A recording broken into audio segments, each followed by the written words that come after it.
الحمدللہ رب العالمین والصلاة والسلام علی رسولہ الکریم محمد وعلی آلہ واصحابہ اجمعین۔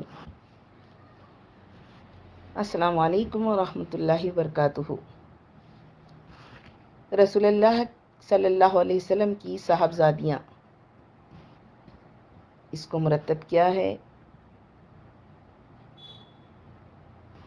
فضل قدیر ندوی۔ پیش لفظ: یوں تو اللہ تعالیٰ نے حضور کو تمام انسانوں کے لیے شفیق بنایا تھا، لیکن بچوں پر آپ صلی اللہ علیہ وسلم خصوصی شفقت کا اظہار فرماتے تھے، ان کو چومتے تھے، پیار کرتے تھے۔ ایسا معلوم ہوتا تھا کہ آپ کے قلب پاک میں بچوں کے لیے محبت اور شفقت کا ایک سمندر موجیں مار رہا ہے۔ لڑکیوں سے آپ بہت انس رکھتے تھے اور ان پر خصوصی توجہ فرماتے تھے۔ ہجرت کے موقع پر جب حضور مدینے میں داخل ہو رہے تھے تو انصار کی چھوٹی چھوٹی لڑکیاں خوش ہو کر دروازوں سے نکل کر آپ کی شان میں گیت گا رہی تھیں۔ حضور نے دیکھا تو فرمایا، اے لڑکیوں، کیا تم مجھ سے پیار کرتی ہو؟ سب نے کہا، ہاں یا رسول اللہ۔ آپ نے فرمایا، بچیوں، میں بھی تم سے پیار کرتا ہوں۔ حضور کو اپنی بیٹیوں سے بہت محبت تھی۔ آپ ایک شفیق باپ تھے۔ حضرت خدیجہ کے انتقال کے بعد جب ماں کا سایہ ان کے سروں سے اٹھ گیا تو حضور نے اس کمی کو پورا کرنے کی ہر طرح کوشش کی اور طرح طرح سے ان کی دلجوئی فرمائی۔ آپ کی چاروں بیٹیاں بھی آپ پر جان فدا کرتی تھیں۔ آپ کی 3 صاحبزادیاں تو آپ کی زندگی ہی میں اس دنیا سے رخصت ہو گئیں۔ سب سے چھوٹی اور چہیتی صاحبزادی حضرت فاطمہ بھی آپ کے بعد زیادہ دن زندہ نہ رہ سکیں اور آپ کے پاس پہنچ گئی۔ آغوش رسالت میں پرورش پانے والی ان پاک ہستیوں کی زندگی سادگی، قناعت، ایثار اور فرمانبرداری کی عظیم الشان مثال ہے۔ ان کی سیرت اور ان کا اعلیٰ کردار مسلمان بچوں کے لیے عمل کا بہترین نمونہ ہے۔ حکیم محمد سعید۔ حضرت زینب رضی اللہ تعالیٰ عنہ۔ حضرت زینب رسول کریم صلی اللہ علیہ وسلم کی بڑی بیٹی تھی۔ بعثت سے 10 سال پہلے پیدا ہوئیں۔ ان کے والدہ حضرت خدیجہ تھیں۔ جب حضرت زینب پیدا ہوئیں تو عرب کے دستور کے مطابق دودھ پلانے کے لیے ان کو نہایت شریف اناؤں کی سپرد کیا گیا۔ پھر کچھ دنوں کے بعد وہ نبی صلی اللہ علیہ وسلم کے گھر لوٹ آئیں، جہاں وہ ہاتھوں ہاتھ لی گئیں اور محبت و شفقت کی گود میں پروان چڑھنے لگیں۔ بڑی ہو کر گھر کے کام کاج میں اپنے والدہ ماجدہ کا ہاتھ بٹانے لگی اور بچوں کے ساتھ کھیل کود سے دور رہنے لگی۔ حضرت فاطمہ آپ کی سب سے چھوٹی اور پیاری بہن تھی۔ ان کو نہلاتی اور ان کی دیکھ بھال کرتی۔ دیکھتے ہی دیکھتے بڑی ہو گئیں اور جگہ جگہ سے پیغام آنے لگے۔ اللہ تعالیٰ نے شکل و صورت بھی ایسی دی تھی کہ حضرت زینب لاکھوں میں ایک تھیں۔ اپنے والد ماجد حضور صلی اللہ علیہ وسلم سے بڑی حد تک ملتی جلتی تھیں۔ حضرت خدیجہ کی ایک بہن خولہ تھی جن کے فرزند کا نام ابو العاص تھا۔ اپنی خالہ کے بھی وہ بڑے چہیتے تھے۔ ان کا طور طریقہ بےحد شریفانہ تھا۔ شکل و صورت بھی بہت اچھی تھی۔ حضور کی خدمت میں بڑے ادب سے حاضر ہوتے۔ ایک دن ایسا ہوا کہ وہ آئے اور شرماتے لجاتے حضرت زینب کے لیے انہوں نے پیغام دیا۔ حضور خوش ہوئے، لیکن یہ بات حضرت زینب سے بھی پوچھنے کی تھی، اس لیے آپ ان کے پاس آئے اور فرمایا، بیٹی، ابو العاص تمہارا نام لے رہے تھے۔ حضرت زینب نے شرم و حیا سے نگاہ اور چپ رہیں۔ یہی سب سے بہتر جواب تھا۔ حضور باہر تشریف لائے، ابو العاص کو مبارکباد دی، دعائیں دی اور پیغام منظور فرما لیا۔ ابو العاص کی قسمت جاگ اٹھی، شادی ہو گئی اور حضرت زینب رخصت ہو کر اپنے گھر چلی گئیں۔ ان کے شوہر ابو العاص ایک بڑے تاجر تھے اور اپنے کاروبار کے سلسلے میں اکثر باہر رہتے تھے۔ جب شام چلے جاتے تو کئی دن بعد لوٹتے۔ حضرت زینب ان کی عدم موجودگی میں ان کی ساری چیزوں کی دیکھ بھال کرتی۔ تھوڑے ہی دنوں میں اپنی خدمت، محبت اور اپنے سلیقے سے انہوں نے شوہر کا دل مٹھی میں لے لیا۔ اللہ تعالیٰ نے آپ کو 2 پھول سے بچے دیے۔ فرزند کا نام علی تھا اور صاحبزادی کا نام امامہ۔ ان بچوں کی وجہ سے گھر اور بھی گلزار بن گیا۔ ایک بار ابو العاص اپنی تجارتی سفر پر تھے کہ حضور کو اللہ کی طرف سے نبوت ملی۔ آپ فوراً خدمت میں حاضر ہوئیں اور حضور پر اپنی والدہ کی طرح ایمان لے آئیں۔ جب ابو العاص سفر سے لوٹے تو حضرت زینب نے ان کو بتایا کہ حضور اللہ کے رسول بنائے گئے ہیں اور ان پر اللہ کا کلام اترا ہے۔ اپنی والدہ کے ساتھ وہ بھی ایمان لائی ہیں۔ ابو العاص خاموش ہو گئے۔ تم کیا سوچ رہے ہو؟ بولو، چپ کیوں ہو گئے؟ حضرت زینب نے پوچھا۔ مجھے یقین ہے کہ تمہارے والد ماجد نے سچ کہا، لیکن میں سوچ رہا ہوں۔ حضرت زینب نے کہا، ہاں، کیا سوچ رہے ہو، بتاؤ۔ ابو العاص نے کہا میں سوچ رہا ہوں کہ اگر میں بھی جا کر ان پر ایمان لاؤں تو میری قوم مجھے طعنہ دے گی کہ اپنی بیوی کے دباؤ میں آ کر ابو العاص نے اپنی قوم کو رسوا کر دیا اور ان کی بات ماننے لگے جو بت پوجنے کو برا کہتے ہیں اور باپ دادا کی دین کو غلط بتاتے ہیں۔ میں اپنے اندر قوم کے مخالفت کی ہمت نہیں پاتا، اسی لیے چپ ہوں۔ حضرت زینب اور ابو العاص دونوں گہری سوچ میں ڈوب گئے۔ بڑی بے چینی کے ساتھ رات کٹی۔ یہ پہلا موقع تھا کہ وہ گھر جہاں خوشیاں ہی خوشیاں تھی آج گہری سوچ کی وجہ سے اداس لگ رہا تھا۔ ادھر نبوت کے اعلان سے ساری قوم حضور کی دشمن ہو گئی اور ان پر طرح طرح کے ظلم ڈھانے لگی۔ جب کافروں کا ظلم آپ کو حق کے راستے سے ہٹا نہ سکا تو کافروں نے یہ فیصلہ کیا کہ حضور ہی کو اپنے راستے سے ہٹا دے، کوئی ان سے نہ ملے، کوئی بات نہ کرے، ان کو شہر میں رہنے نہ دیا جائے۔ اور وہ دن بھی آیا جب حضور اپنے چچا ابو طالب کی ایک گھاٹی میں محصور کر دیے گئے اور ان کا نکلنا اور وہاں سے شہر میں آنا جانا بند کر دیا گیا۔ اس سے نجات ملی تو ظلم کا سلسلہ اور بڑھا۔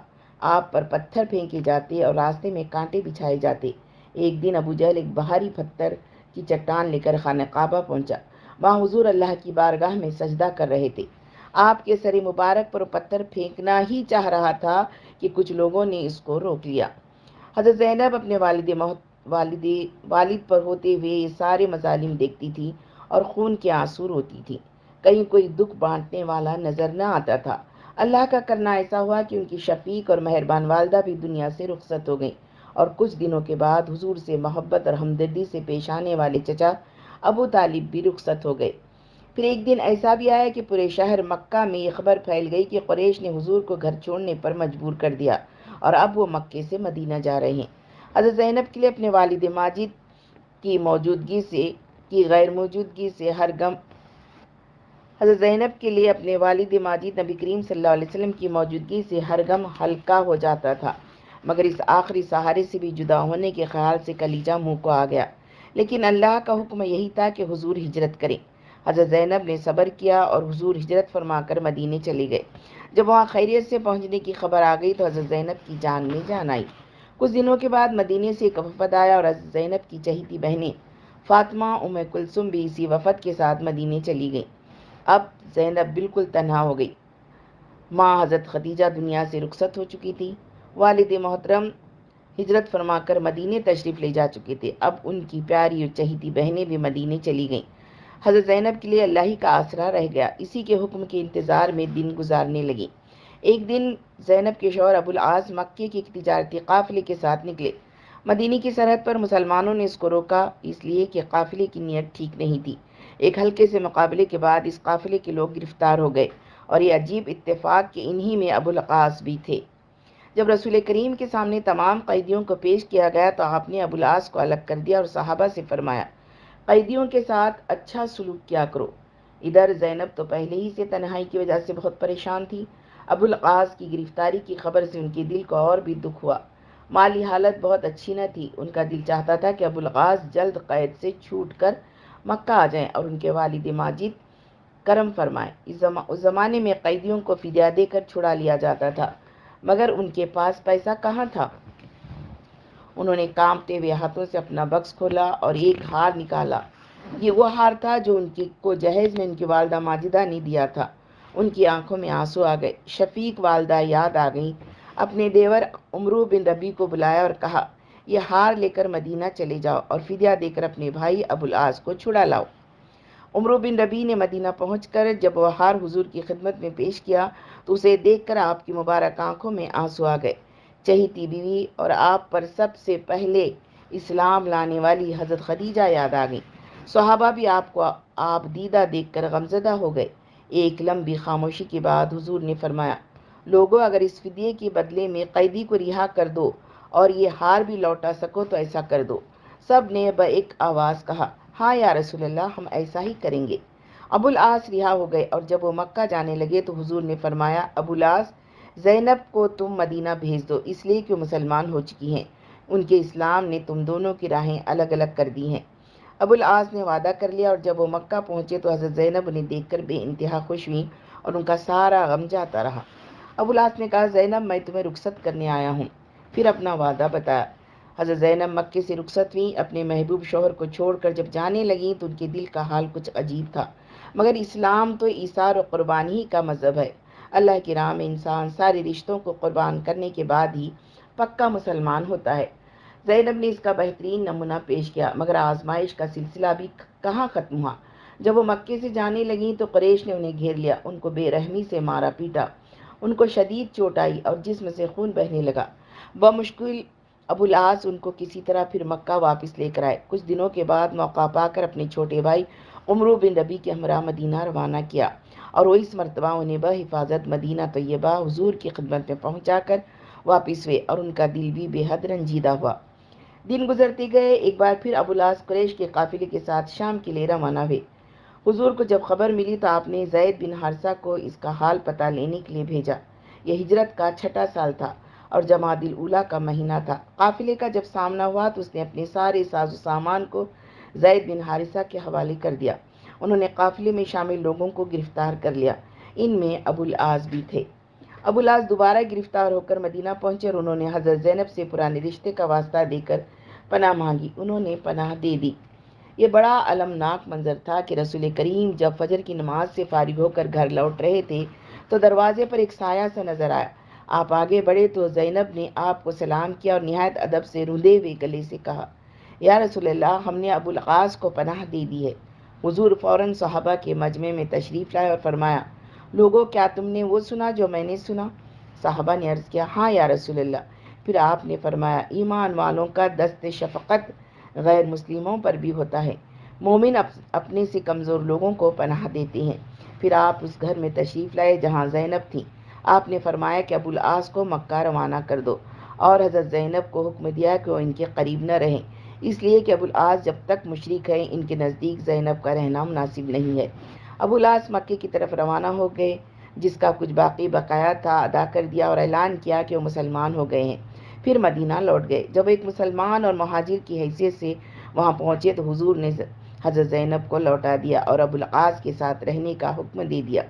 گھر کی ساری خوشیاں لوٹ آئیں اور غم کے سارے بادل چھٹ گئے۔ 1 سال تک گھر ہر طرح کی خوشیوں سے بھرا رہا۔ پھر ہمیشہ کے لیے جدائی کی گھڑی آ گئی اور زینب اپنی طویل علالت کے بعد ایمان، صبر، قربانی اور اللہ رسول کی اطاعت کا مکمل نمونہ پیش کر کے ہجرت کے 8ویں سال دنیا سے رخصت ہو گئیں۔ ابو العاص رو پڑے۔ حضور کو بھی بہت غم ہوا، آپ کی آنکھوں سے بھی آنسو نکل پڑے۔ آپ نے حکم دیا کہ ان کو غسل دیا جائے۔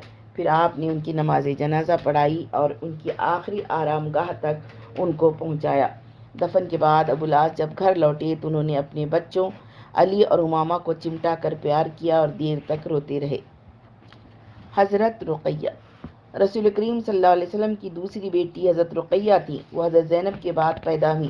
ان سے چھوٹی ام کلثوم تھی جو حضرت رقیہ کے بعد ہوئی تھی۔ ان میں زیادہ چھوٹائی بڑائی نہیں تھی، اس لیے دونوں ایک ساتھ پلی بڑھی۔ زینب جب اپنے گھر بار کی ہوئی تو نبی صلی اللہ علیہ وسلم کے مبارک گھر میں اب یہی 2 پھول سی بچیاں تھیں جو آپس میں بڑی محبت رکھتی تھی، ہر بات میں اپنے اوپر ایک دوسرے کو ترجیح دیتی تھی۔ ان دونوں کی باہمی محبت دیکھ کر لوگ عش عش کرتے تھے۔ کون جانتا تھا کہ ان دونوں کی دلوں کا اللہ تعالیٰ نے ایک دوسرے کے ساتھ ایسا جوڑ دیا ہے کہ وہ کبھی ایک دوسرے سے الگ نہیں ہو سکتی۔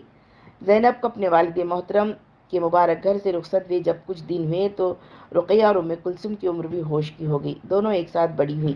ایک دن ایسا ہوا کہ حضور کے چچا ابو طالب خدمت میں حاضر ہوئے اور نبی کریم سے کہنے لگے، ہم آپ کے پاس اپنی دونوں بیٹیوں رقیہ اور ام کلثوم کے لیے آپ کے چچا ابو لہب کے 2 لڑکوں عتبہ اور عتیبہ کا پیغام لے کر آئے ہیں۔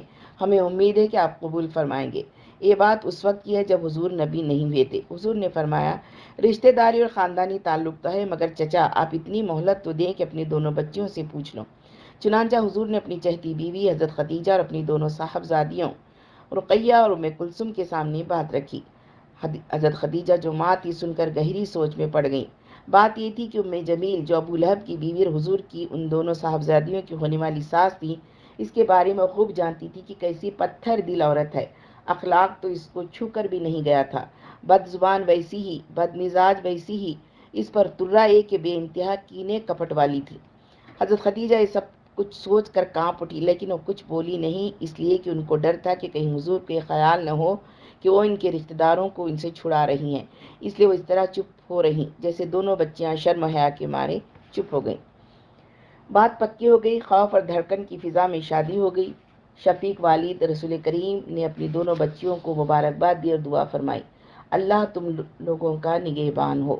اس طرح رقیہ ام کلثوم بیاہ کر کے اپنے گھر یعنی ابو لہب کے یہاں چلی گئیں تو حضور اللہ کے نبی بنائے گئے۔ آپ نے لوگوں کو ایک اللہ کی بندگی کی دعوت دی، بت پرستی اور برے کاموں سے منع فرمایا۔ سارا عرب آپ کا مخالف ہو گیا۔ ابو لہب اور اس کے گھر والے مخالفت میں پیش اور حضور کی دشمنی میں سب سے آگے تھے۔ مخالفتوں کی اس طوفان میں حضرت خدیجہ کو اپنی دونوں بچیاں رقیہ اور ام کلثوم یاد آئیں۔ کہیں ایسا نہ ہو کہ ظالم ان معصوموں کی زندگی اجیرن کر دیں۔ ایسا ہی ہوا۔ ابو لہب کی بیوی ام جمیل نے نبی کریم کی ان دونوں بیٹیوں پر ظلم ستم کے پہاڑ ڈھانے شروع کر دیے۔ انتہا یہ کہ اپنے دونوں لڑکوں عتبہ اور عتیبہ کو مجبور کیا کہ ان کو طلاق دے دے۔ انہیں سخت قسمیں دیں اور آخرکار اس ظالم اور بدبخت عورت نے ہمارے پیارے نبی کی دشمنی میں ان معصوم بچیوں کو طلاق دلوا ہی دی اور یہ صاحبزادیاں اپنے والد ماجد کے گھر چلی آئیں۔ ابو لہب کی بیوی کے ظلم کی داستان یہی ختم نہیں ہوتی۔ یہ اور اس کا بدبخت شوہر ہمیشہ اس فکر میں رہتا کہ حضور کو کس طرح نقصان پہنچائے اور آپ کا چلنا پھرنا رہنا سہنا دو بھر کر دیا جائے۔ ام جمیل دن بھر نہایت نوکیلے کانٹے چنتی تاکہ آپ کی راہ میں بچھا کر پائے مبارک کو زخمی کرے۔ اللہ تعالیٰ نے اس کی اس بدترین حرکت پر تبت یدا ابی لہب وتب والی صورت نازل کی۔ کافروں کی ظالمانہ حرکتیں اور ان کی دشمنی بھی ہمارے پیارے نبی کو راہ حق سے نہ ہٹا سکی۔ ہمارے حضور ساری تکلیفیں بڑی ثابت قدمی کے ساتھ جھیلتے رہے۔ انہیں اللہ پر پورا بھروسہ تھا۔ ابو لہب اور اس کے گھر والوں کو بڑا تعجب ہوا کہ لڑکیوں کو طلاق ہو گئی، راہوں میں کانٹے بچھائے گئے، انہیں پتھر مارا گیا، پھر بھی یہ اپنی بات پر قائم ہے۔ ادھر حضور نے غور فرما کر حضرت خدیجہ سے مشورہ لے کر رقیہ کے لیے ایک بہتر انتظام کا فیصلہ فرمایا اور اللہ نے اپنے کرم سے ایک ایسے شخص سے ان کی شادی کروا دی جو نسب، خاندان، دولت، عزت اور شرافت میں نہایت اونچا درجہ رکھتا تھا، اور وہ حضرت عثمان غنی تھے جو قریش کے نوجوانوں میں اپنی خوبیوں کے اعتبار سے سارے مکے میں مشہور تھے۔ حضور نے رقیہ کی شادی جب ان سے کر دی تو ظالموں کے تن بدن میں آگ لگ گئی اور وہ تمام مسلمانوں پر پہلے سے بھی زیادہ ظلم ڈھانے لگے۔ لوگوں نے حضور سے فریاد کی تو آپ نے فرمایا، تم اگر حبش کی سرزمین میں چلے جاؤ تو وہاں ایک ایسا بادشاہ ہے جس کی موجودگی میں کوئی کسی پر ظلم نہیں کرتا، وہ سچائی کی زمین ہے، تم اس مصیبت سے نجات پا جاؤ گے جس میں اس وقت تم مبتلا ہو۔ حضرت عثمان غنی اس حکم کے بعد اپنی اہلیہ رقیہ کے ساتھ حبش سے ہجرت کر گئے۔ حضرت رقیہ روتی ہوئی آنکھوں اور دھڑکتے ہوئے دل کے ساتھ اپنے والدین سے جدا ہوئیں۔ یہ ان کی پہلی ہجرت تھی۔ حضرت عثمان نے ان کو تسلی دیتے ہوئے کہا، اللہ ہمارے ساتھ ہے اور وہ ان لوگوں کے ساتھ بھی ہے جن کو ہم اس کے گھر کے نزدیک چھوڑ کر جا رہے ہیں، تم گھبراؤ نہیں۔ جب ہجرت کر کے قافلہ حبش پہنچا تو وہاں ان کے رہنے کا انتظام ہوا اور وہاں کے بادشاہ نے قریش والوں کے ظلم ستم کی داستان سنی تو اسے بڑا دکھ ہوا۔ اس نے ان مظلوم مسلمانوں کی بہت دلجوئی کی اور ان کے ساتھ بہت محبت اور مہربانی سے پیش آیا۔ ہجرت کر کے وہاں جانے والے امن چین کے ساتھ رہنے لگے۔ دن گزرتے گئے، یہاں تک کہ حبش میں خبر پہنچی کہ حمزہ بن عبد المطلب اور عمر بن خطاب مسلمان ہو گئے اور رسول اللہ کے صحابہ کے گروہ میں داخل ہو گئے۔ اس خبر سے حبشہ ہجرت کر کے جانے والے مسلمانوں کو بے حد خوشی ہوئی۔ وطن چھوڑے بہت دن ہو گئے تھے، سب کا دل چاہتا تھا کہ اب حضور کی طرف سے وطن واپسی کی اجازت مل جائے۔ حضرت عثمان اور رقیہ کی بھی دلی خواہش یہی تھی۔ اجازت مل گئی، وطن روانہ ہوئی۔ رقیہ جب اپنے والد ماجد کے گھر پہنچی تو انہوں نے اپنی بہنوں کو چمٹا کر خوب پیار کیا، لیکن جب اپنی والدہ کے بارے میں پوچھا تو سب چپ ہو گئیں، آنکھوں میں آنسو آ گئے، اس لیے کہ دنیا سے رخصت ہو چکی تھی۔ رقیہ کو بہت صدمہ ہوا، لیکن اللہ کے حکم میں دم مارنے کی کس کو مجال ہے، رو پیٹ کر بیٹھ رہیں۔ مکے میں رقیہ ابھی تھوڑی دن رہی تھی کہ رسول اللہ اور آپ کے اصحاب نے مدینہ طیبہ ہجرت کی۔ عثمان غنی نے بھی ہجرت کی۔ اس طرح رقیہ مدینہ طیبہ پہنچ گئی۔ یہ ان کی دوسری ہجرت تھی۔ وہاں پہنچی تو ان کے صاحبزادے عبداللہ پیدا ہوئے۔ ان کی آمد سے حضرت عثمان کا گھر خوشیوں سے بھر گیا۔ حضرت رقیہ نے پچھلے دنوں جو دکھ اٹھایا تھا، حضرت عبداللہ کی آمد نے اسے بھلا دیا۔ لیکن ایمان والوں کی زندگی تو مسلسل آزمائش کی زندگی ہوتی ہے۔ حضرت رقیہ کی زندگی چند ہی دنوں کے بعد ایک نئی مصیبت سے دوچار ہوئی۔ اپنے چہیتے فرزند عبداللہ کو گود میں لیے ہوئی تھی کہ ایک مرغا آیا اور اس نے آپ کے گال پر اپنی چونچ ماری، زہر پھیل گیا اور یہ پھول سے فرزند اللہ کو پیارے ہو گئے۔ رقیہ کو بہت صدمہ ہوا، وہ بیمار پڑ گئیں اور انہیں 24 گھنٹے بخار رہنے لگا۔ حضرت عثمان نے بے حد محبت کے ساتھ ان کی تیمارداری کی، علاج معالجہ بھی کرتے رہے۔ اللہ تعالیٰ سے صحت کی دعائیں بھی مانگتے رہے، لیکن اللہ کو کچھ اور ہی منظور تھا۔ اسی اسنا میں بدر کا معرکہ پیش آیا۔ حضور جانثار مسلمانوں کا گروہ لے کر کافروں سے اسلام کی سر بلندی کے لیے جنگ کر رہے تھے۔ حضرت عثمان بھی اس جہاد میں جانے کو تیار تھے، مگر حضرت رقیہ کی حالت دیکھ کر رسول اللہ نے حکم دیا کہ وہ گھر ہی میں رہیں اور حضرت رقیہ کی تیمارداری اور دیکھ بھال کریں۔ اس وقت پہروں ان پر غشی طاری رہنے لگی تھی۔ آخر وہ گھڑی بھی آ گئی جس کا دھڑکا حضرت عثمان کے دل کو تھا۔ آنکھوں سے آنسو جاری تھے اور وہ رقیہ کے چہرے انور پر چادر ڈال رہے تھے، اس لیے کہ اپنے معبود سے جا ملی تھی۔ اِنَّ لِلَّهِ وَإِنَّا إِلَيْهِ راجعون۔ ٹھیک اسی وقت ایک شخص میدان بدر سے آیا اور اس نے یہ خوشخبری سنائی کہ اس بڑے معرکے میں مسلمانوں کو ان کی تعداد کم ہونے کے باوجود اللہ تعالیٰ نے فتح عطا کی۔ حضور جب تشریف لائے تو سب سے پہلے آپ کو رقیہ کی وفات کی خبر ملی۔ آپ کے مبارک دل کو بہت غم ہوا، آنکھوں سے آنسو جاری ہو گئے۔ آپ نے جب دیکھا کہ فاطمہ اپنی بڑی بہن کو یاد کر کے نڈال ہو رہی ہیں اور زار و قطع رو رہی ہیں تو حضور نے ان کو تسلی دی۔ جو خواتین موجود تھیں غم کی وجہ سے وہ بھی رو رہی تھیں۔ جب کچھ آواز بلند ہوئی تو حضور نے فرمایا، رونے میں کوئی مذائقہ نہیں، لیکن نوحہ اور بہن شیطانی حرکت ہے۔ فاطمہ بھی بہن کی وفات پر بہت غمگین تھی، قبر کے پاس بیٹھ کر روتی جاتی تھی اور حضور کپڑے سے ان کے آنسو پونچھتے جاتے تھے۔ حضرت کلثوم حضرت رقیہ کی وفات کے بعد اب اپنی چھوٹی بہن حضرت فاطمہ کو ڈھارس حضرت کلثوم ہی کے دم سے تھی۔ والدہ ماجدہ کی وفات تو پہلی ہو چکی تھی، اب رسول اللہ کے مبارک گھر میں کلثوم ہی تھیں جن سے حضرت فاطمہ کو پیار ملتا تھا۔ کلثوم بڑی ہمت اور بڑے صبر والی خاتون تھی۔ انہوں نے مکے میں کافروں کی طرف سے ڈھائے جانے والے ظلم و ستم کا مقابلہ ایمان اور صبر کے ساتھ کیا تھا۔ ان ساری مصیبتوں نے ان کے دل میں بڑی نرمی پیدا کر دی تھی۔ جس زمانے میں نبی کریم اور ان کے جانثار ساتھیوں کو قریش نے ابو طالب کی گھاٹی میں قید کر دیا تھا اور ان تک کھانے پینے کی چیزیں نہیں پہنچنے دے رہے تھے، تو انہوں نے یہ 3 سال بڑی تکلیف میں گزارے تھے۔ کلثوم والد ماجد کے ساتھ اس گھاٹی میں تھیں جہاں کسی کو جانے کی اجازت نہ تھی۔ کبھی کبھی چوری چھپے کچھ لوگ وہاں تھوڑی بہت کھانے پینے کی چیز پہنچا دیتے تھے۔ ایک مرتبہ حکیم بن حزام اپنے غلام کے ساتھ حضرت خدیجہ کی خدمت میں کچھ کھانے پینے کا سامان لے کر جا رہے تھے۔ ابو جہل نے دیکھا تو کہا، خبردار، ایک قدم آگے نہ بڑھو، یہیں سے لوٹ جاؤ، آئندہ اگر ہم نے دیکھ لیا تو ہم سے برا کوئی نہ ہوگا۔ وہ لوٹ آئے۔ کلثوم اپنے والد ماجد رسول کریم کی شفقت کے سہارے ایک کٹھن دن گزار رہی تھی۔ ان کی بڑی بہن حضرت زینب اپنے سسرال میں اپنے شوہر ابوالعاص کے ساتھ تھیں، لیکن ان سے ملنے کی کوئی راہ نہ تھی۔ ان کی دوسری بہن رقیہ دور دراز کے ملک حبشہ میں اپنے شوہر حضرت عثمان کے ساتھ تھیں، وہ تو اور زیادہ دور تھی۔ ان کی والدہ خدیجہ بھی اس گھاٹی میں تھی، قید، فاقہ اور رنج کی وجہ سے بیمار ہو گئی تھی۔ حضرت فاطمہ ان کی تیمارداری کرتی تھی، وہ اکثر ان کو تسلی دیتی اور کہتی تھی، امی آپ گھبرائیں نہیں، آپ کو کچھ نہیں ہوگا، مصیبت کے دن کٹ جائیں گے۔ حضرت خدیجہ بہت کمزور ہو گئی تھی۔ 3 سال کے بعد جب وہ قید سے رسول اللہ کے ساتھ رہا ہوئیں تو چلنے پھرنے کی طاقت بھی نہ رہی، بالکل بستر سے لگ گئی۔ نبوت کا 10واں سال تھا اور رمضان کی 10ویں تاریخ تھی کہ حضرت خدیجہ اپنی صاحبزادیوں کو اللہ کے سپرد کر کے دنیا سے رخصت ہو گئی۔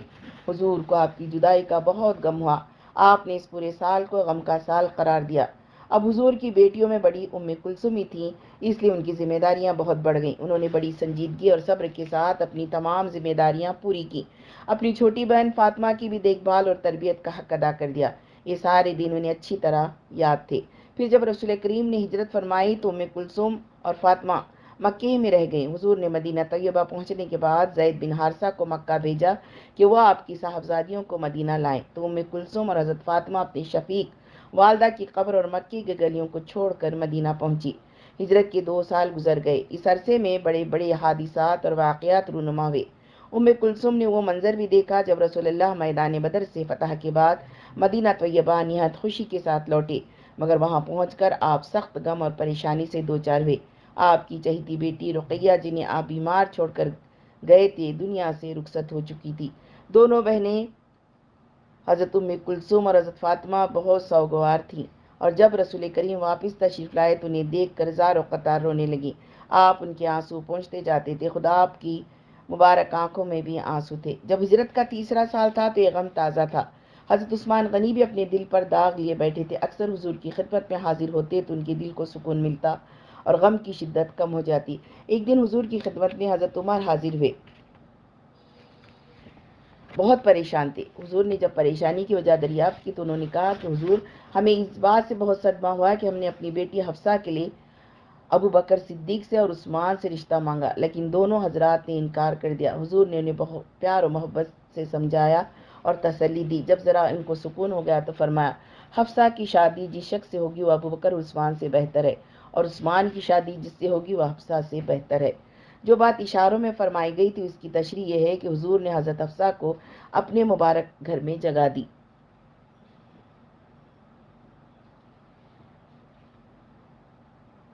حضور یقیناً عثمان سے بہتر تھے۔ یہ وعدہ پورا ہو گیا۔ پھر حضور نے حضرت عثمان سے فرمایا، میں ام کلثوم کو تم سے بیاہ دیتا ہوں۔ یہ بھی فرمایا کہ میری 10 بیٹیاں ہوتی تو تم ہی سے بیاہتا۔ ام کلثوم ہر اعتبار سے حضرت حفصہ سے بہتر تھی۔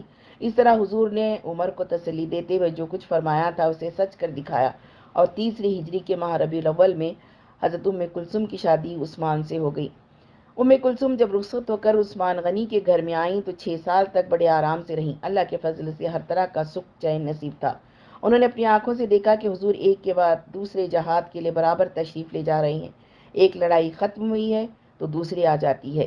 حضور بڑی ثابت قدمی کے ساتھ جہاد فرماتے ہیں اور ہر لڑائی سے کامیاب ہو کر تشریف لاتے ہیں۔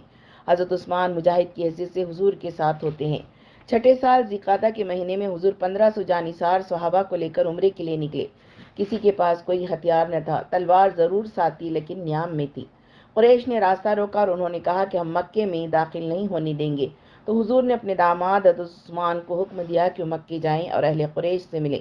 انہیں یہ بتائیں کہ ہم جنگ کے ارادے سے نہیں آئے ہیں، ہم تو صرف عمرے کے لیے آئے ہیں۔ ہمارے پاس قربانی کے جانور بھی موجود ہیں۔ ہماری خواہش صرف اتنی ہے کہ ہم عمرہ کریں اور واپس چلے جائیں۔ ادھر ام کلثوم کا دل دھڑک رہا تھا کہ کہیں ایسا نہ ہو کہ ان کے محترم شوہر کو قریش والے گرفتار کر لیں اور ان پر سختی کرنے لگے، اور جب عثمان کی واپسی میں دیر ہوئی تو ان کی پریشانی اور بھی بڑھ گئی۔ حضرت عثمان کی واپسی کا انتظار ام کلثوم کو نہیں بلکہ سارے صحابہ کو تھا۔ بے چینی بہت بڑھ رہی تھی۔ اتنے میں خبر ملی کہ حضرت عثمان کو مکے والوں نے قتل کر دیا۔ ام کلثوم کو جب یہ خبر ملی تو رونے لگی۔ رسول اللہ نے تمام صحابہ کرام کو فوراً اکٹھا کیا۔ جب لوگ جمع ہو گئے تو حضور نے ان سے عہد لیا کہ وہ عثمان کے قتل کا بدلہ لیں گے، اور عثمان کی طرف سے خود حضور نے اپنے بائیں ہاتھ پر داہنا ہاتھ رکھ کر فرمایا کہ یہ عثمان کا ہاتھ ہے اور میں ان کی طرف سے عہد کرتا ہوں۔ اس عہد کو بیعت رضوان کہتے ہیں۔ حضرت ام کلثوم غم سے نڈال ہو رہی تھی۔ اتنے میں حضرت عثمان غنی مکے سے واپس ہوئے۔ ان کو دیکھ کر سب کو حیرت اور خوشی ہوئی۔ اس طرح ام کلثوم کی جان میں جان آئی۔ پھر حضور صلی اللہ علیہ وسلم اور قریش والوں میں صلح ہوئی۔ حضور نے صلح کی عبارت خود لکھوائی۔ اس میں کچھ شرطیں ایسی تھیں کہ جن کے بارے میں حضرت عمر اور حضرت عثمان کا خیال تھا کہ وہ نہ ہوتی تو اچھا تھا۔ ان دونوں حضرات نے اپنا خیال ظاہر بھی کیا، مگر حضور کا فیصلہ اپنی جگہ پر قائم رہا۔ صحابہ نے جب دیکھا کہ حضور نے قربانی کی اور اپنے سر مبارک کے بال اتروائے تو انہوں نے بھی ایسا ہی کیا۔ بعض لوگوں نے بال اتروانے کے بجائے چھوٹے کرائے تھے۔ ام کلثوم نے اپنے والد ماجد کو یہ کہتے ہوئے سنا، اللہ تعالیٰ ان لوگوں پر رحم فرمائے جنہوں نے اپنے بال اتروائے۔ مکے کی فتح کے بعد ام کلثوم کو اپنی والدہ ماجدہ حضرت خدیجہ بہت یاد آنے لگی۔ بڑی شدت سے ان کے دل میں ایک خواہش پیدا ہوئی کہ وہ اپنے والدہ کی قبر کی زیارت کے لیے مکے جائیں۔ انہوں نے اپنی اس خواہش کا اظہار اپنے والد ماجد سے بھی کیا اور اپنے شوہر حضرت عثمان سے بھی۔ ان کی درخواست منظور تو ہوئی، لیکن زندگی نے وفا نہ کی اور 9 ہجری ماہ شعبان میں رحلت کر گئی۔ ان للہ و انا الیہ راجعون۔ اپنی بڑی بہن رقیہ کے پہلو میں دفن کی گئیں۔ حضور صلی اللہ علیہ وسلم ان کی قبر پر دیر تک کھڑے رہے۔ آپ کی مبارک آنکھوں سے آنسو جاری تھے۔ حضرت فاطمہ رضی اللہ تعالیٰ عنہا رسول کریم صلی اللہ علیہ وسلم کی سب سے چھوٹی صاحبزادی حضرت فاطمہ ہے۔ ان کا لقب زہرا ہے۔ حضور کو جس سال نبوت ملی اسی سال آپ مکے میں پیدا ہوئی۔ شکل و صورت میں اپنے والد ماجد کی سے بہت ملتی جلتی تھی۔ تمام بہنوں میں حضور کی اور حضرت خدیجہ کی نگاہ میں سب سے زیادہ چہتی تھی۔ بڑی بہن حضرت زینب ان کو بہت پیار کرتی تھی، ان کو بہلاتی تھی اور ہمیشہ اپنے ساتھ رکھتی تھی۔ محبت، شفقت اور چاہت کی آغوش میں حضرت فاطمہ نے آنکھیں کھولی اور حضور کی تربیت سے ان کی شخصیت جگمگا اٹھی۔ انہوں نے حضور کے بلند اخلاق کی جھلکیاں اپنی آنکھوں سے دیکھی تھی۔ حضور جب باہر نکلتے تو اکثر ساتھ ہوتی۔ حضور سے انہیں بے حد محبت تھی۔ ان کے مزاج میں خودداری بہت تھی، نہایت اچھے اخلاق و عادات کی مالک تھی۔ مکے والے حضور پر جو ظلم ڈھاتے اسے دیکھ کر حضرت فاطمہ بہت روتی۔ آپ کچھ کر نہیں سکتی تھی اس لیے کہ چھوٹی تھی، مگر کبھی وہ اپنے والد ماجد کے مبارک تلوں سے کانٹے چنتی، کبھی چہرے انور سے وہ گرد و غبار صاف کرتی جو دشمن آپ کے سر مبارک پر ڈال دیتے۔ ان کا جی چاہتا کہ حضور کی طرف ظلم کے لیے بڑھنے والے ہاتھوں کو کاٹ دیں، لیکن افسوس کے کمسینی اور معصومی کی وجہ سے ان کا بس نہ چلتا اور وہ تل ملا کر رہ جاتی۔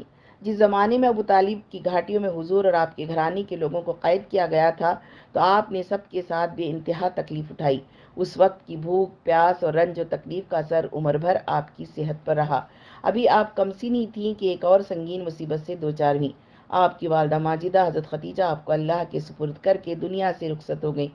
اس دردناک حادثے، غم اور ملال نے ایسا اثر آپ پر چھوڑا جو عمر بھر باقی رہا۔ رسول کریم پر کافروں کی طرف سے ظلم کا سلسلہ بڑھتا ہی جا رہا تھا۔ اب وہ لوگ بھی ظلم کا شکار ہونے لگے جو حضور پر ایمان لائے تھے۔ ابو طالب کی وفات ہو ہی چکی تھی۔ حضرت فاطمہ کے والدہ ماجدہ بھی دنیا میں موجود نہ تھی۔ ظالموں کے حوصلے بہت بڑھ گئے تھے۔ ان تمام مصیبتوں کے باوجود اللہ کا دین مکہ اور آس پاس کے شہروں اور دیہاتوں میں تیزی سے پھیلنے لگا تھا۔ ہر تکلیف اور اذیت کے باوجود حضور تمام لوگوں کو اللہ کے دین کی طرف بلاتے رہے۔ اتنے میں اللہ تعالیٰ کی طرف سے ہجرت کا حکم آ گیا۔ حضور نے صحابہ کو ہجرت کا حکم دیا اور خود بھی حضرت ابوبکر صدیق کو لے کر مدینہ ہجرت فرما گئے۔ وہاں پہنچ کر ایک بڑے سچے اور امانت دار صحابی کو مکہ بھیجا کہ وہاں سے ام کلثوم اور حضرت فاطمہ کو مدینہ لائیں۔ حضور نے جب مدینہ ہجرت فرمائی تو یہ دونوں صاحبزادیاں مکے میں تھیں۔ والد ماجد کی جدائی ان دونوں صاحبزادیوں پر بہت شاق تھی۔ جب مدینہ پہنچی تو حضور کو دیکھتی ان معصوموں کے چہرے کھل اٹھے اور جان میں جان آئی۔ سکون کے ساتھ اپنے والد ماجد کی آغوش شفقت میں زندگی گزارنے لگی۔ حضرت فاطمہ بڑی ہوئی تو آپ کے لیے ہر طرف سے پیغام آنے لگے۔ حضرت ابوبکر اور حضرت عمر نے بھی آپ کے لیے پیغام دیا، مگر حضور نے قبول نہیں فرمایا۔ پھر حضرت عمر نے حضرت علی کو اشارہ کیا کہ وہ اپنے لیے رشتے کی درخواست کریں۔ حضرت علی نے پوچھا، کیا آپ کا خیال ہے کہ درخواست منظور ہو جائے گی؟ عمر نے کہا، آپ سب سے پہلے اسلام لانے والوں میں سے ہیں، حضور سے آپ کو قرابت بھی ہے اور حضور کے دل میں آپ کی بڑی جگہ ہے، اس لیے میرا تو خیال ہے کہ آپ ہی حضرت فاطمہ کے رشتے کے لیے سب سے زیادہ مناسب ہیں۔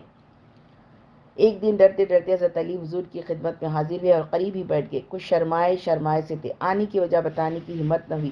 حضور نے بڑی شفقت سے خود پوچھا، اے ابو طالب کے بیٹے کیا بات ہے، کیسے آنا ہوا؟ حضرت علی نے کانپتی ہوئے آواز میں ڈرتے ڈرتے کہا، حضور میں فاطمہ بنت رسول کے بارے میں سوچ رہا تھا۔ حضور کا مبارک چہرہ خوشی سے دمک اٹھا، فرمایا، خوب، بہت خوب۔ حضرت علی خوش واپس ہوئے۔ راستے میں بعض لوگوں کے پوچھنے پر آپ نے حضور کا جواب بتایا تو سب نے کہا کہ بس یہ جو جواب کافی ہے، آپ کی درخواست منظور ہو گئی۔ دوسری صبح کو حضرت علی پھر حضور کی خدمت میں حاضر ہوئے تو آپ نے حضرت علی سے پوچھا، مہر کے لیے کچھ ہے تمہارے پاس؟ انہوں نے کہا، نہیں یا رسول اللہ۔ حضور نے فرمایا، وہ ختمیہ ذرہ کیا ہوئی جو جنگ بدر میں ہاتھ آئی تھی؟ حضرت علی نے کہا، حضور وہ تو موجود ہے۔ آپ نے فرمایا، بس وہ کافی ہے۔ پھر حضرت علی ذرہ کو لے کر حضور کی خدمت میں حاضر ہوئے تو حضور نے اس کو فروخت کرنے کا حکم دیا تاکہ اس سے حاصل ہونے والی رقم سے شادی کا سامان ہو سکے۔ حضرت علی جب وہ ذرہ فروخت کرنے کے لیے گئے تو رسول اللہ کے مشہور صحابی اور داماد حضرت عثمان غنی نے وہ ذرہ 470 درہم میں خرید لی۔ حضرت علی نے وہ رقم لے جا کر حضور کی خدمت میں پیش کر دی۔ حضور نے حضرت بلال بن رباح کو بلا کر کچھ درہم دیے کہ وہ کچھ عطر اور خوشبو خرید کر لائیں اور بقیہ رقم ام سلمہ کو دی کہ وہ دلہن کے لیے سامان خرید لیں۔ پھر حضور نے حضرت انس کی طرف نگاہ اٹھائی اور فرمایا، جاؤ ابوبکر، عمر، عثمان، طلحہ، زبیر اور چند انصار صحابہ کو بلا کر لاؤ۔ اس حکم کے بعد حضرت انس چلے گئے اور حضور اپنی صاحبزادی فاطمہ کے پاس تشریف لے گئے تاکہ ان کی مرضی معلوم کرے۔ حضور نے فرمایا، فاطمہ، علی تمہارا ذکر کر رہے تھے۔ حضرت فاطمہ نے شرم سے سر جھکا لیا، یہ ان کی رضا کی علامت تھی۔ حضور باہر تشریف لائے، صحابہ کرام بڑی تعداد میں جمع تھے۔ آپ نے خطبہ پڑھا اور ایک طبق کھجور منگوا کر مہمانوں کی ضیافت کی۔ لوگ ابھی کھا ہی رہے تھے کہ حضرت علی آ گئے۔ حضور نے فرمایا، وہ دیکھو علی آ رہے ہیں۔ سب کی نگاہیں ان کی طرف اٹھ گئی۔ حضور نے حضرت علی کو مخاطب کیا اور فرمایا، علی، اللہ تعالیٰ نے مجھے حکم دیا ہے کہ میں فاطمہ کو تم سے بیاہ دوں، تو میں نے ان کو تم سے بیاہ دیا اور 400 مسقال چاندی مہر مقرر کیا۔ حضرت علی کے لیے یہ بات بہت فخر و خوشی کی تھی۔ وہ فوراً سر بسجود ہو گئے اور اللہ تعالیٰ کا شکر ادا کیا۔ جب انہوں نے سجدے سے سر اٹھایا تو حضور نے ان کو بہت سی دعائیں دیں۔ یہ تھی سیدہ عالم کی شادی کی تقریب جو حسن، سادگی، وقار اور نبی کی دعاؤں کے ساتھ انجام پذیر ہوئی۔ سارے مسلمان اس شادی پر بے انتہا خوش تھے۔ جس دن شادی ہوئی حضور نے حضرت فاطمہ کو حضرت علی کے گھر رخصت کیا، دیکھ بھال کے لیے حضرت ام سلمہ کو ساتھ کیا۔ اسی دن عشاء کی نماز کے بعد حضور حضرت علی کے گھر پہنچے اور اجازت لے کر اندر تشریف لے گئے۔ پانی منگوایا، وضو کیا اور علی اور فاطمہ کے لیے ہر طرح کی برکت کی دعا فرمائی اور اپنی صاحبزادی حضرت فاطمہ کو ہدایت کی کہ وہ حضرت علی کا احترام کیا کریں۔ یہی ہدایت حضرت علی کو فاطمہ کے بارے میں کی۔ یہ بھی فرمایا، علی غصہ نہ کیا کرو، جب غصہ آئے تو بیٹھ کر اللہ کی یاد میں لگ جایا کرو اور یہ سوچا کرو کہ اللہ اپنے بندوں سے قدرت کے باوجود کس قدر حلیم اور درگزر کا معاملہ کرتا ہے۔ اس نصیحت کے بعد حضور اپنے مبارک گھر تشریف لائے۔ مدینے کے ہر گوشے میں خوشی کی لہر دوڑ رہی تھی۔ حضور کے چچا حضرت حمزہ تو اتنے خوش تھے کہ انہوں نے 2 مینڈے منگوائے، انہیں ذبح کیا اور کافی لوگوں کی دعوت کی۔ یہ حضرت علی کی طرف سے ولیمہ تھا۔ کیوں نہ ہو، حضرت حمزہ حضرت علی کے چچا تھے، انہیں اس کا پورا حق تھا۔ شادی کے 1 سال بعد حضرت علی کو اللہ تعالیٰ نے ایک فرزند عطا فرمایا۔ حضور کو بہت خوشی ہوئی، آپ نے ان کا نام حسن رکھا۔ حضور کی اس ارشاد کی تفسیر سامنے آئی کہ ہر نبی کی نسل کا سلسلہ صلبی اولاد سے چلا، لیکن میری نسل کا سلسلہ علی کی اولاد سے چلے گا۔ اللہ کا فیصلہ یہی ہے۔ حضرت حسن کے بعد حضرت حسین پیدا ہوئے۔ تیسرے صاحبزادے حضرت محسن تھے جو کم سنی میں اللہ کو پیارے ہوئے۔ کچھ عرصے کے بعد حضرت زینب بنت علی پیدا ہوئیں۔ وہ جب بڑی ہوئیں تو حضرت علی نے ان کی شادی عبداللہ بن جعفر طیار سے کر دی۔ دوسری صاحبزادی ام کلثوم تھی۔ حضرت فاطمہ جب حضرت علی کے گھر آئیں تو اپنے اخلاق و محبت سے سب کا دل جیت لیا۔ اپنی محنت سے سارے گھر کو جنت کا نمونہ بنا دیا۔ حضرت فاطمہ کی سخاوت، ہمدردی اور اچھے اخلاق کا ذکر پاس پڑوس کی تمام لوگوں کی زبانوں پر تھا اور اسی کے ساتھ نماز اور ریاضت کا بھی سلسلہ تھا۔ سچائی ان کے مزاج کی اہم خصوصیت تھی، نہایت صاف گو تھیں۔ حضرت عائشہ رضی اللہ تعالیٰ عنہ فرماتی ہیں، میں نے رسول اللہ صلی اللہ علیہ وسلم کی سوا فاطمہ سے زیادہ کسی کو صاف گو نہیں دیکھا۔ حد درجہ حیادار تھی۔ ایک مرتبہ حضور نے ان کو طلب فرمایا تو شرم کے مارے لڑکھڑائی ہوئی آئیں۔ ان کی وصیت تھی کہ ان کے جنازے پر پردہ کیا جائے۔ خواتین کے جنازوں پر جو پردہ ڈالا جائے تو حضرت فاطمہ ہی کی سنت کی پیروی ہے۔ حضور سے بہت محبت کرتی تھی۔ ایک بار حضور جب نماز کی حالت میں تھے، عقبہ نے آپ کی گردن مبارک پر اونٹ کی وجڑی لا کر ڈال دی۔ قریش والے بہت خوش ہوئے۔ حضرت فاطمہ کو خبر ہوئی تو وہ دوڑی ہوئی آئیں، حالانکہ اس وقت تو 5-6 سال کی تھی۔ اوجڑی ہٹا کر عقبہ کو برا بھلا کہا اور اس کو بد دعائیں دی۔ حضور بھی ان سے بہت محبت فرماتے تھے۔ جب کبھی آپ سفر پر جاتے تو سب سے آخر میں حضرت فاطمہ کے گھر جاتے اور واپس آتے تو سب سے پہلے حضرت فاطمہ ہی حضور کی خدمت میں حاضر ہوتی۔ حضرت فاطمہ حاضر ہوتی تو حضور شفقت سے کھڑے ہو جاتے اور ان کی پیشانی چوم کر اپنی جگہ سے ہٹ جاتے اور ان کو اپنی جگہ پر بٹھاتے۔ سیدہ عالم دنیا کی برگزیدہ خواتین میں سے تھیں۔ حضور نے فرمایا ہے، تمہاری تقلید کے لیے تمام دنیا کی عورتوں میں مریم، خدیجہ، فاطمہ اور آسیہ کافی ہیں۔ حضرت فاطمہ بڑی سادگی سے زندگی بسر کرتی۔ انہیں شان و شوکت، بناوٹ اور تصنع سے بڑی نفرت تھی۔ محنت، سادگی، عبادت اور اللہ رسول کی محبت، لوگوں کے ساتھ اچھے اخلاق اور برتاوا آپ کی زندگی کے اہم اصول تھے۔ رسول کریم صلی اللہ علیہ وسلم نے اپنی تربیت سے ان ساری اعلیٰ صفات کے علاوہ علم کا بھی اچھا ذوق آپ میں پیدا کیا تھا۔ دین کی باتوں کی سمجھ بوجھ ان میں بہت تھی۔ اپنے زمانے میں علم حدیث کی بہت بڑی عالمہ تھی۔ حضرت علی، حضرت حسن، حضرت حسین، حضرت عائشہ، حضرت ام کلثوم، حضرت سلمہ، ام رافع اور حضرت انس بن مالک نے ان سے حدیثیں روایت کی ہیں۔ اللہ نے حضرت فاطمہ کو صبر و تحمل کی بڑی قوت عطا کی تھی۔ بچپن ہی سے ان کو بڑے کٹھن حالات کا سامنا کرنا پڑا۔ مکے میں مظلومی کی جو زندگی تھی، یقیناً مدینے میں سکون و راحت سے بدل چکی تھی۔ اللہ نے حسن و حسین جیسے فرزند عطا کیے، زینب اور ام کلثوم جیسی کلیاں بخشی۔ مال و دولت نہ تھا، اور اگر کچھ پیسے آ بھی جاتے تو اپنی ذات پر کم، غریبوں اور مسکینوں پر زیادہ صرف ہو جاتے۔ لونڈی اور غلام بھی گھر پر نہ تھے۔ چکی پیسنے کی وجہ سے ہاتھ میں چھالے تک پڑ جاتے، مگر انہیں کوئی شکوہ نہ تھا۔ وہ اللہ اور اس کے رسول سے راضی تھی۔ صورت میں نبی کریم صلی اللہ علیہ وسلم سے مشابہت تھی ہی، سیرت میں بھی اخلاق نبوی کی مکمل تصویر تھی۔ سخاوت، کشادہ دلی، فیاضی اور مسکین نوازی کی ساری باتیں ایسی تھیں جیسے حضور کی سیرت طیبہ میں ملتی ہیں۔ دن اسی طرح صبر و شکر کے ساتھ گزرتے رہے، لیکن کہتے ہیں کہ سکھ کے دن بہت جلد گزر جاتے ہیں۔ یہی ہوا۔ رسول اللہ صلی اللہ علیہ وسلم جب اپنا آخری حج فرما کر لوٹے تو آپ کے مرض کا سلسلہ شروع ہوا۔ حضرت فاطمہ نے جب سنا تو دوڑی ہوئی آئیں۔ حضور انہیں دیکھ کر خوش ہوئے، ان کا ہاتھ پکڑ کر اپنے قریب بٹھایا اور ان کے کان میں ایک بات کہی تو ہنسنے لگی۔ حضرت عائشہ نے پوچھا، فاطمہ بتاؤ تم کیوں روئیں اور پھر کیوں ہنسی؟ کیا بات تھی؟ حضرت فاطمہ نے کہا کہ ایک راز کی بات ہے جو حضور نے مجھ سے کہی اور میں ظاہر نہیں کرنا چاہتی۔ نبی کریم صلی اللہ علیہ وسلم کی وفات کے بعد موقع دیکھ کر ایک دن حضرت عائشہ نے ان کو بلایا اور کہا کہ اب تو بتا دو کہ وہ کیا بات تھی۔ حضرت فاطمۃ الزہرا نے کہا، پہلی بار حضور صلی اللہ علیہ وسلم نے جو بات کہی وہ یہ تھی کہ ہر سال رمضان میں جبریل آتے تھے، ایک بار پورا کلام مجید وہ مجھے سناتے، ایک بار میں ان کو سناتا تھا، مگر اس مرتبہ انہوں نے کلام مجید سنا اور میں نے بھی 2 بار پڑھا۔ اس سے مجھے خیال ہوتا ہے کہ اب میرا آخری وقت قریب ہے۔ یہ سن کر میں اپنے آنسو ضبط نہ کر سکی۔ دوسری بات جو حضور نے کہی وہ یہ تھی کہ فاطمہ، میرے تمام لوگوں میں سب سے پہلے تم مجھ سے ملو گی۔ تو میں یہ خوشخبری سن کر ہنس پڑی۔ ایسا ہی ہوا۔ حضور کو جو تکلیف تھی وہ بڑھتی رہی اور آخر کار وہ وقت آ ہی گیا جب رسول اللہ صلی اللہ علیہ وسلم اپنے پروردگار سے جا ملے۔ حضرت فاطمہ زار و قطار روئیں۔ اگر کچھ سکون ملتا تھا تو صرف اس بات سے کہ حضور نے سب سے پہلے ملنے کی بشارت ان کو دی ہے، ورنہ دنیا تاریک ہو چکی تھی۔ صحابہ کا بھی یہی حال تھا۔